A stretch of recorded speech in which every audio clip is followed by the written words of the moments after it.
Hello D students, आज की video में विमीय विश्लेषण पर आधारित आंकिक प्रश्नों का हल किया जाएगा। आप अगर पिछला वीडियो नहीं देखे हैं तो डिस्क्रिप्शन में आपको पिछले वीडियो की लिंक मिल जाएगी, वो भी आप देख सकते हैं। तो चलिए स्टार्ट करते हैं। ये आपका पहला क्वेश्चन है। इसमें दिया है वान डेर वाल गैस समीकरण P plus a by V square under bracket V minus b is equal to R T में ए व बी की विमाएँ ज्ञात करनी है। इसमें P क्या है? P है आपका दाब और V आपका है आयतन। ये चीज़ आपको दी गई है। अब मैटर ये है कि इसमें आपको A और B का विमीय सूत्र निकालना है। तो आपको कंडीशन बताई गई थी जब आपको हम एप्लीकेशंस ऑफ डायमेंशनल एनालिसिस बता रहे थे, तो उसमें हमने बताया था कि दो समान विमाओं वाली राशियों को ही आपस में जोड़ा अथवा घटाया जा सकता है। तो यहाँ पे जो P का विमीय सूत्र होगा वही A बाई वी स्क्वायर का होगा। ये यहाँ से क्लियर हो रहा है। तो यहाँ पे आप क्या करेंगे, यहाँ पे सबसे पहले आप निकालेंगे दाब का विमीय सूत्र। विमीय सूत्र मतलब किसका आप विमीय सूत्र निकाल रहे हैं? P का। तो इसका विमीय सूत्र हो जाएगा, क्योंकि बल बटा क्षेत्रफल ये दाब होता है, तो ये आएगा ml की पावर -1 t की पावर कितना -2। ये कैसे आया? आप बल का जब निकालेंगे तो ml t की पावर -2 करेंगे और क्षेत्रफल का क्या होता है l स्क्वायर, ऊपर जाएगा एक पावर कैंसिल हो जाएगी, तो यही चीज़ बचेगी। अब यहाँ पे अतः विमीय समतुल्यता के सिद्धांत के अनुसार, यानी कि दो राशियों की विमाएँ यहाँ पे बराबर होंगी अगर इनको जोड़ा अथवा घटाया गया है। तो इस केस में तो आप क्या लिखेंगे? अतः P की विमा बराबर A बाई वी स्क्वायर की विमा, ऐसा आप लिखेंगे। अब मामला ये है कि यहाँ पे P का विमीय सूत्र आपको मिल गया है और V स्क्वायर का क्या होता है, यहाँ पे आप लिख सकते हैं आयतन का क्या होता है, आयतन का होता है L की पावर 3, लेकिन इसकी पावर 2 है तो यहाँ पे पावर 2 लगाएं। तो ये आपका V स्क्वायर का विमीय सूत्र लिख सकते हैं। V स्क्वायर ये आपका आयतन है, तो यहाँ पे V ही लिखिए अभी। ये आपका हो गया आयतन का विमीय सूत्र। अब मामला ये है कि यहाँ से A इज इक्वल टू क्या हो जाएगा, P की विमा और यहाँ पे इनटू V स्क्वायर की विमा, ऐसा हो जाएगा। अब आपको क्या मिलेगा? A इज इक्वल टू, यहाँ पे आप मान रख दीजिए m l की पावर -1 t की पावर -2, ऐसा रखेंगे। और V स्क्वायर का हो जाएगा l की power 3 whole to the power 2 है, तो यहाँ से A इज इक्वल टू आपको मिलेगा m l की पावर -1 t की पावर -2 और फिर एक मिलेगा l की पावर कितना 6। तो यहाँ से आपको मिल गया A is equal to m l की पावर कितना हो जाएगी 5 और t की पावर कितना -2। ये इसका विमीय सूत्र हो गया। और अगर आपको विमा बतानी है तो विमा का मतलब घातें, घातें कितनी है 1, 5 और -2, ये A का विमीय सूत्र आया। अब यहाँ से आप विमा बता सकते हैं। वैसे जनरली विमा और विमीय सूत्र एक ही बोला जाता है, लेकिन डिफरेंस है इसमें, ये हमने आपको बताया है। तो जो भी क्वेश्चंस में है एक्चुअल में विमा शब्द का मतलब यही पूछ रहा है आपसे, ये नहीं पूछ रहा है, लेकिन आप लिख सकते हैं वास्तव में ये विमीय सूत्र है और ये विमा है। अब सिमिलर केस पे सेकंड क्वेश्चन है। आपसे पूछा जा रहा है कि t समय पर किसी कण का त्वरण निम्नवत है। तो यहाँ पे आपको A, B तथा C का विमीय सूत्र बताना है। अच्छा, इस पहले क्वेश्चन में अगर V का बताना हुआ तो जाहिर सी बात है आप बता ले जाएंगे। B का विमीय सूत्र क्या होगा? B का विमीय सूत्र ये आपका होगा बराबर किसके बराबर? V का विमीय सूत्र, विमीय सूत्र ये लिख देंगे तो आपको क्या मिल जाएगा? यहाँ पे आपको मिलेगा B is equal to L की पावर 3, ये हो जाएगा। तो बहुत ईजी है। सिमिलर केस पे ये आपका सेकंड क्वेश्चन है। इसमें दिया गया है कि t समय पर किसी कण का त्वरण निम्नवत है, त्वरण है। अब यहाँ पे दिया गया है A is equal to AT plus B by C plus T square, ये कैपिटल C है। अब आपसे पूछा जा रहा है A, B और C का विमीय सूत्र ज्ञात करो। तो आपको करना क्या है, आपको सबसे पहले ध्यान रखना है कि जब हम किसी समीकरण की सत्यता का परीक्षण कर रहे थे तो हम लोगों को बताया गया था कि हर एक पद का, किसी समीकरण में हर एक पद का अगर वो सत्य है तो विमीय सूत्र बराबर होगा, और दो समान विमाओं वाली राशियों को ही आपस में जोड़ा अथवा घटाया जा सकता है। मतलब ये कि अगर ये त्वरण का एक समीकरण है तो जो ए का विमीय सूत्र होगा वही ए टी का होगा, और ए के विमीय सूत्र के बराबर B by C plus T square का विमीय सूत्र होगा। तो यहाँ पे इस क्वेश्चन में आपको क्या मिल जाएगा, आपको मिलेगा ए का विमीय सूत्र, ए का विमीय सूत्र बराबर क्या, ए टी का विमीय सूत्र, ए टी का विमीय सूत्र, ये आपको मिल जाएगा। अब यहाँ पे आप क्या लिख सकते हैं, ए का विमीय सूत्र क्या हो जाएगा, ए बाई टी का विमीय सूत्र का विमीय सूत्र, ये आपको मिलेगा। अब ए का आपको पता है त्वरण का क्या होता है, एल टी की पावर -2, और ऑलरेडी टी ये टाइम है तो यहाँ पे टी लिखेंगे, तो आपको क्या मिल जाएगा, ए का विमीय सूत्र मिलेगा एल टी की पावर -3।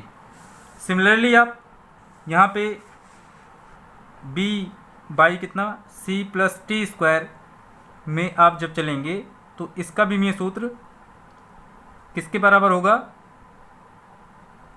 विमीय सूत्र इसका बराबर हो जाएगा ए के विमीय सूत्र के, ए के विमीय सूत्र के बराबर होगा। अब यहाँ पे आप क्या लिखेंगे, तो b का कितना हो जाएगा, b का हो जाएगा a का विमीय सूत्र, a का डायमेंशनल फार्मूला आप इसको समझिएगा, इनटू कितना c प्लस टी स्क्वायर, ऐसा होगा। अब देखिए अगर इन दोनों को जोड़ा गया है तो इसका मतलब इनका विमीय सूत्र बराबर है, तो आप ऐसा ना लिखें, t का ऑलरेडी आप जान रहे हैं क्या होता है, कैपिटल T, लेकिन यहाँ पे टी स्क्वायर है तो यहाँ पे टी स्क्वायर आ जाएगा, ये टी स्क्वायर का हम बता रहे हैं।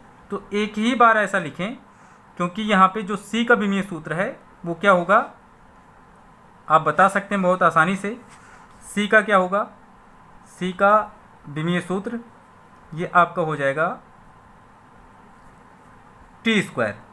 तो ये टी स्क्वायर आपको ऑलरेडी मिला है, तो यहाँ पे a का आप लिखिए एल टी की पावर -2, और यहाँ पे आपको क्या मिला है, 2t स्क्वायर नहीं लिखेंगे क्योंकि 2 का कोई मतलब नहीं है, मतलब हम ये कह रहे हैं कि यहाँ पे आप 2t स्क्वायर ऐसा नहीं लिखेंगे, नहीं तो आपके दिमाग में आ रहा है इसका भी t है, इसका भी t होगा, और अगर इसका स्क्वायर में है ये आया है तो इसका भी वैसे ही आएगा, ऐसा नहीं, आप एक ही बार लिखें, इसका क्या हो जाएगा टी स्क्वायर। अब आपको क्या मिला, ये पावर प्लस में है ये माइनस में है, तो आपको b का विमीय सूत्र क्या मिला, b का विमीय सूत्र क्या हो जाएगा, यल हो जाएगा। बहुत ईजी है, अगर आपको कहीं पे कोई डाउट है तो आप हमें बता सकते हैं। इस तरह से इस टाइप के क्वेश्चन को सॉल्व करते हैं। अब हम अगले क्वेश्चन की तरफ चलते हैं। ये आपका एक क्वेश्चन है, लंबाई का कोई ऐसा मात्रक चुना गया जिसके अनुसार निर्वात में प्रकाश की चाल 1 है, ऐसा बोला गया। अब लंबाई के नए मात्रक के पदों में सूर्य तथा पृथ्वी के बीच की दूरी ज्ञात करनी है, और दिया है प्रकाश इस दूरी को तय करने में 8 मिनट 20 सेकंड का समय लेता है। तो आपको दिया गया है प्रकाश की चाल, प्रकाश की चाल कितना है, 1 है, लेकिन ये किस में है, नए मात्रक में। तो उससे पहले आप यहाँ पे मान लें, माना नया मात्रक कितना है, आप मान लें u है, तो प्रकाश की चाल कितनी हो जाएगी, 1 u प्रति सेकंड, यानी कि यहाँ पे आप लिख सकते हैं सेकंड की पावर -1। ये नया मात्रक मतलब यूनिट है, इसको हमने u मान लिया है। आप यहाँ पे इसको समझें बहुत ध्यान से, नया मात्रक आपने u माना है। अब प्रकाश की चाल कितनी हो गई, 1 u सेकंड। अब वो चीज़ आपको पता नहीं है अभी कि u क्या है, और ना तो आपको पता करना है, बस आंसर आपको बताना है निकाल के किस तरह से निकलेगा। अब आपको ये तो पता ही होगा कि चाल हो या वेग हो, किसी भी यूनिट में जाएंगे, चाहे हम केएस में निकालें चाहे CGS में निकालें, चाहे हम FPS में निकालें, तो चाल या वेग आपका मीटर प्रति सेकंड में या किलोमीटर प्रति सेकंड में ऐसे ही चलता है, तो सेकंड उसके साथ में लगा होता है। इसलिए हमने यहाँ पे ऐसा लिखा कि प्रकाश की चाल कितनी है, 1 U मतलब नया मात्रक सेकंड इनवर्स, ऐसा हमने लिख दिया। अब आपको क्या करना है कि पृथ्वी तथा सूर्य के बीच की दूरी ज्ञात करनी है। समय आपको दिया गया है, तो लगा समय कितना हो जाएगा, लगा समय वो आपको दिया गया है। अब किसको लगा समय, प्रकाश को सूर्य से पृथ्वी तक आने में लगा समय, प्रकाश को सूर्य से पृथ्वी तक आने में लगा समय। फिर आप लिखेंगे, ऐसा आप जब लिख देंगे तो वो हो जाएगा 8 × 60 धन 20, मतलब सब हो गया किसमें, सेकंड में। अब आपको क्या मिला, 480 + 20 मतलब इतना सेकंड, मतलब कितना आया, 500 सेकंड। ये आपको मिल गया, टोटल समय आपको मिल गया। तो अगर यहाँ पे आप लिखते हैं कि माना पृथ्वी और सूर्य के बीच की दूरी d है, यहाँ पे आप मान लें d है, तो दूरी बराबर क्या होता है, चाल गुणे समय। दूरी बराबर क्या होता है, दूरी यहाँ पे आपको मिलेगा d बराबर स्पीड ऑफ लाइट, यहाँ पे 1 U सेकंड की पावर -1 है, और ऑलरेडी यहाँ पे आपको मिला कितना, 500 सेकंड। अब देखिए यहाँ पे सेकंड की पावर 1 है और यहाँ पे -1 है, तो d = आपको मिल गया कितना, 500 U, मतलब इसको आप कह सकते हैं d कितना होगा, 500 नया मात्रक, जो बोला गया है नया मात्रक, ऐसा आपका आंसर हो जाएगा। अब यहाँ पे दूसरे में क्या बोला जा रहा है, दूसरा क्वेश्चन ये है कि एक सरल आवर्त गति करने वाले पिंड की ऊर्जा है, तो इसका विमीय सूत्र कार्य के विमीय सूत्र के बराबर होगा। इसको आप माइंड में बैठा लें। उसके द्रव्यमान यम, आवृत्ति n तथा आयाम a पर निर्भर करता है। आयाम जो होता है ये एक दूरी होती है। अब विमीय विधि से सिद्ध करना है कि E directly proportional to mn² a² होगा, ये आपको प्रूव करना है। तो ये कैसे होगा, ये भी देख लीजिए। यहाँ पे आप मान लीजिए, माना यम की विमा x और यन की विमा y तथा a की विमा यहाँ पे आप लिख दीजिए z है, स्मॉल z है ये। तो आपका अकॉर्डिंग टू क्वेश्चन क्या हो जाएगा, E डिपेंड कर रहा है किस पे, यहाँ पे m की पावर x पे और n की पावर y पे और a की पावर z पे।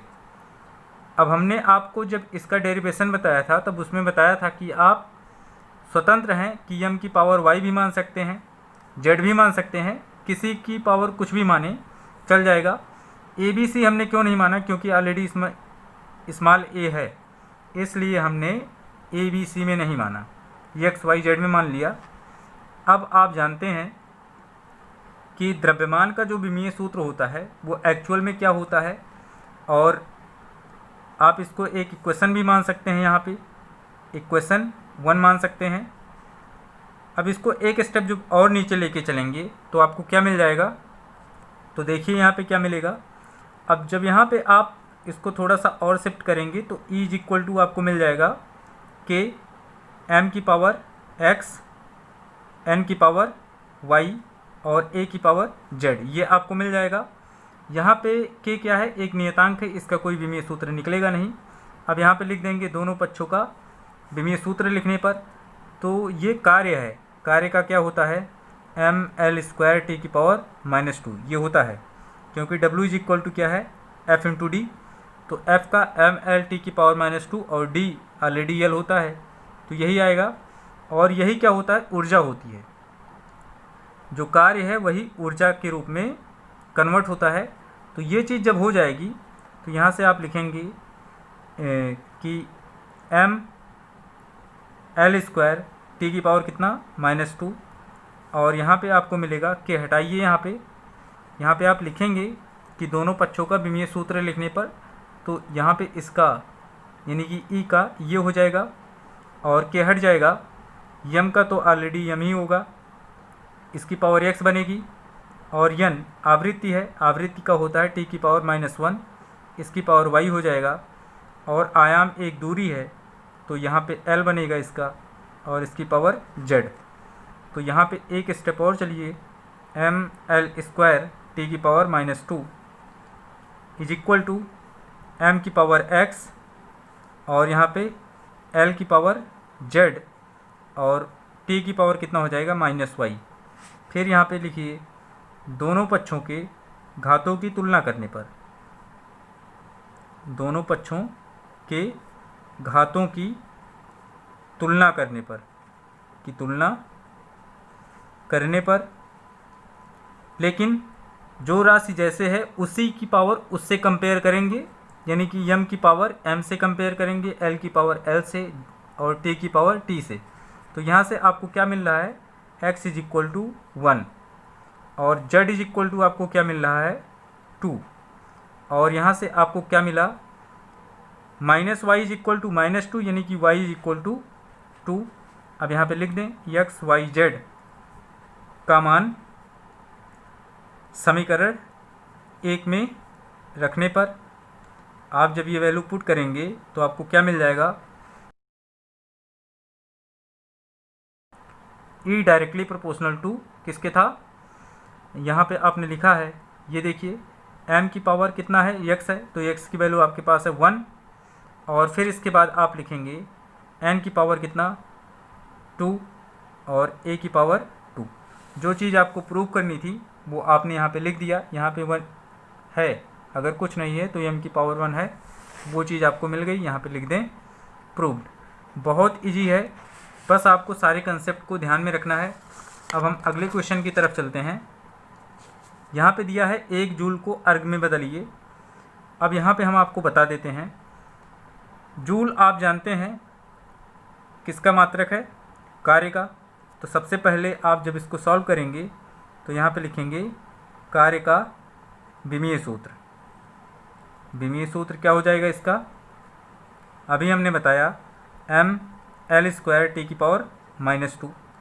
अब यहाँ से आपको एक मान दिया गया है n1, यहाँ पे फार्मूला लगने वाला है n1 u1 is equal to n2 u2। अब अर्ग में बदलने का मतलब ये है कि जूल आपका MKS में है, आपको CGS में कन्वर्ट करके n2 फाइंड करना है, और n2 क्या आएगा यही आपको बताना है। तो यहाँ से आप n1 इज इक्वल टू कितना दिया है 1, ये आपको दिया गया है, आपको n2 फाइंड करना है। अब यहाँ पे आप लिख सकते हैं, माना u1 इज इक्वल टू कितना है m1 l1 स्क्वायर और t1 की पावर -2, और u2 इज इक्वल टू क्या है m2 l2 का पावर 2, और यहाँ पे t2 की पावर -2। ऐसा मतलब ये कि माना पहली पद्धति में यम क्या है m1 है, l क्या है l1 है, और t क्या है t1 है, और दूसरी पद्धति में m2 l2 t2 ऐसा मानेंगे। मतलब आप डायरेक्ट भी लिख सकते हैं ये। अब यहाँ पे फार्मूले पे जब आएंगे यहाँ पे, तो n2 इज इक्वल टू आपको क्या मिल जाएगा, यहाँ से आपको मिलेगा n1, और आपको क्या मिलेगा u1 बाई u2। तो जाहिर सी बात है यहाँ पे आप लिखेंगे m1 l1 की पावर -2, यहाँ पे +2 रहेगा, और t1 की पावर कितना -2 डिवाइड बाई m2 l2 की पावर 2 t2 की पावर -2, ऐसा हो जाएगा। आप इसको एक ही ब्रैकेट में लिख सकते हैं। अब आपको ध्यान ये रखना है कि u1 में आपने m1 माना है, यम क्या है द्रव्यमान है, तो अगर ये MKS में है तो जाहिर सी बात है द्रव्यमान किस में होगा किलोग्राम में। और यल किस में होगा, मीटर में। टी आपका समय है तो ये सेकंड में ही होगा। सिमिलर केस यहाँ पे अप्लाई करेंगे। अब जूल से जब अर्ग में जा रहे हैं तो सीजीएस में जा रहे हैं। यहाँ पे द्रव्यमान किस में हो जाएगा, आपका ग्राम में होगा, लंबाई सेंटीमीटर में होगी, और फिर यहाँ पे समय आपका सेकंड में होगा। तो दोनों समय को आप कैंसिल आउट कर सकते हैं, इसकी कोई ज़रूरत नहीं पड़ेगी क्योंकि सेकंड है, ख़त्म हो जाएगा। तो N2 इज इक्वल टू आपको मिला कितना, N1 की वैल्यू रखिए 1। अब यहाँ पे आप लिख सकते हैं कि 1 किलोग्राम 1 kg, और यहाँ पे क्या लिख सकते हैं 1 मीटर की पावर कितना 2। और यहाँ पे क्या लिखेंगे, यहाँ पे आप लिखेंगे ग्राम इंटू, यहाँ पे लिखेंगे सेंटीमीटर की पावर 2। 1 सेंटीमीटर भी लिख सकते हैं, कोई दिक्कत नहीं है।